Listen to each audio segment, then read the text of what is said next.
मनोज जरांगे पाटील यांच्या वाढदिवस निमित्त धुळ्यात माता एकविरादेवी मंदिरात महाआरती। सकल मराठा समाजाचे नेते मनोज जरांगे पाटील यांच्या वाढदिवसानिमित्त धुळे शहरातील खान्देशची कुलस्वामिनी माता एकविरादेवी मंदिरात शनिवारी सायंकाळी 7 वाजता सकल मराठा समाज बांधवांच्या वतीने समाजाच्या वतीने भक्तिमय वातावरणात भव्य महाआरतीचे आयोजन करण्यात आले।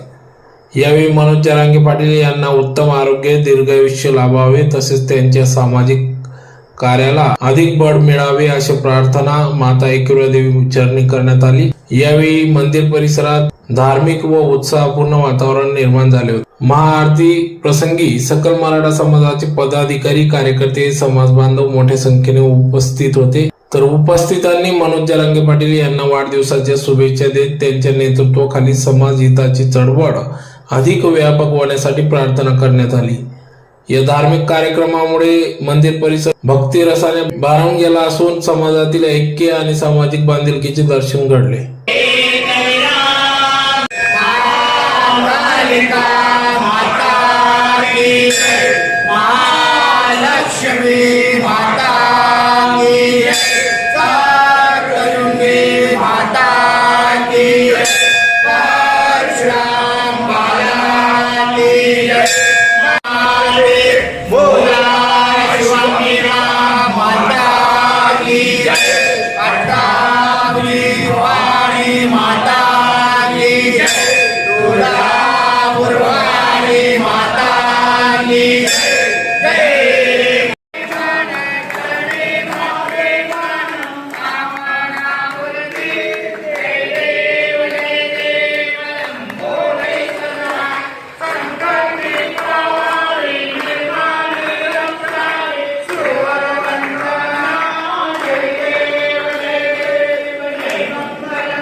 मराठा समाजाचे नेते आदरणीय जरांगे पाटील साहेब संघर्ष योद्धा यांचा आज वाढदिवसानिमित्त आम्ही आज आई एकविरादेवीला आमच्या सकल मराठा समाजामार्फत आई एकविरादेवीला साकडे घालायला आलोय की आमच्या योद्ध्याला दीर्घ आयुष्य लाभो आणि त्यांच्या हातून त्यांनी जे आमचं सकल मराठा समाजाचं जे शिवधनुष्य उचललंय ते शिवधनुष्य म्हणजे की आम्हाला आरक्षण, या आरक्षणासंदर्भात वेळोवेळी आदरणीय जरांगे पाटील साहेब आणि त्याच्या पाठीशी उभे राहणारे आमच्या लाखो मराठा बांधव यांच्या वतीने आई एकविरा साकडे घातले की आमच्या योद्ध्याला निरोगी व दीर्घ आयुष्य देव एवढीच आई एकविराची प्रार्थना केली। सर्वांना जय जिजाऊ जय शिवराय। आज आदरणीय मनोज दादा जरांगे पाटील संघर्ष योद्धा सर्व मराठा समाजाचे आराध्य दैवत आज त्यांचा वाढदिवस, त्यानिमित्ताने आज धुळ्यातील आई एकविरा देवीच्या मंदिरामध्ये सकल मराठा समाजातर्फे आरतीचा कार्यक्रम आयोजित करण्यात आला होता. त्यानिमित्त सर्व सकल मराठा समाज आज येथे उपस्थित आहे. प्रामुख्याने छत्रपती शिवाजी महाराजांनंतर आज मनोजदादा जरांगे पाटील हे आमच्यासाठी एक नवीन रूप तयार झालेले आहेत. सर्व सकल मराठा समाज यांनी मनोजदादा जरांगेंचे जेव्हा उपोषण आंदोलन झाले असतील त्यावेळेस प्रकर्षाने ते सहभागी होऊन त्याला प्रत्युत्तर दिलेले आहे. तर आज सर्व सकल मराठा समाज हा मनोजदादा जरांगे यांना दीर्घ आयुष्य लाभो, तसेच ते प्रत्येक वेळेस आपल्या जीवाची पर्वा न करता कुठल्याही आंदोलनात कुठल्याही उपोषणामध्ये हे सहभागी होतात. तर आम्ही आज आई एकविराला प्रार्थना केलेली आहे. अजून आमच्या मराठा समाजाचे आरक्षण ही चळवळ ही संपलेली नाही, ती चालू आहे.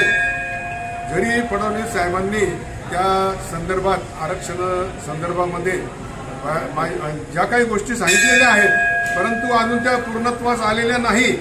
त्यामुळे आता परवाच 29 जुलै रोजी आंतरवाली सराटी येथे मनोजदादा जरांगेंनी एक फार मोठं मीटिंग आयोजन केले होते आणि त्यामध्ये त्यांनी सांगितलं की अजून आपली ही आरक्षणाची चळवळ थांबलेली नाही. भविष्यामध्ये यासाठी उपोषण आंदोलन करणं आहे. आम्ही आज एकविरा देवी मातेला प्रार्थना केलेली आहे की मनोजदादा जरांगे यांना जेव्हा ही असं ते आपलं उपोषण करतील, आंदोलन करतील तर त्यांच्या जीवाला कुठलाही धक्का लागू नये, त्यांना दीर्घ निरोगी आयुष्य लाभावे यासाठी आज आम्ही सकल मराठा समाजातर्फे येथे आयोजन केलेले आहे.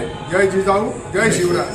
मराठा समाजाचे क्रांतिसूर्य, आरक्षणाचे प्रणेते, या महाराष्ट्राचे लाडके नेते आदरणीय मनोजदादा जरांगे पाटील यांचा आज वाढदिवस आहे. या वाढदिवसाच्या औचित्यावर धुळे जिल्हा सकल मराठा समाजाने त्यांना दीर्घ आयुष्य लाभावे, त्यांची तब्येत उत्तम ठणठणीत राहावी आणि त्यांचा जो प्रयत्न आहे मराठा समाजाला आरक्षण मिळालं पाहिजे, हे कायमस्वरूपी टिकणारं आरक्षण मिळावं यासाठी आज आम्ही या ठिकाणी खानदेशची कुलस्वामिनी आदिशक्ती एकविरा देवी माता यांच्याकडे येऊन या ठिकाणी महाआरतीचं कार्यक्रमाचं आयोजन केलं होतं. आई एकविरा देवीला आम्ही सर्वांनी समाजाने प्रार्थना केली की आदरणीय मनोजदादा जरांगे पाटील यांना दीर्घायुषी, शतायुषी अशा प्रकारचं आयुष्य लाभावं असे या ठिकाणी सर्वांनी महाआरती करून प्रार्थना केली आहे. जय जाऊ, जय शिवराय.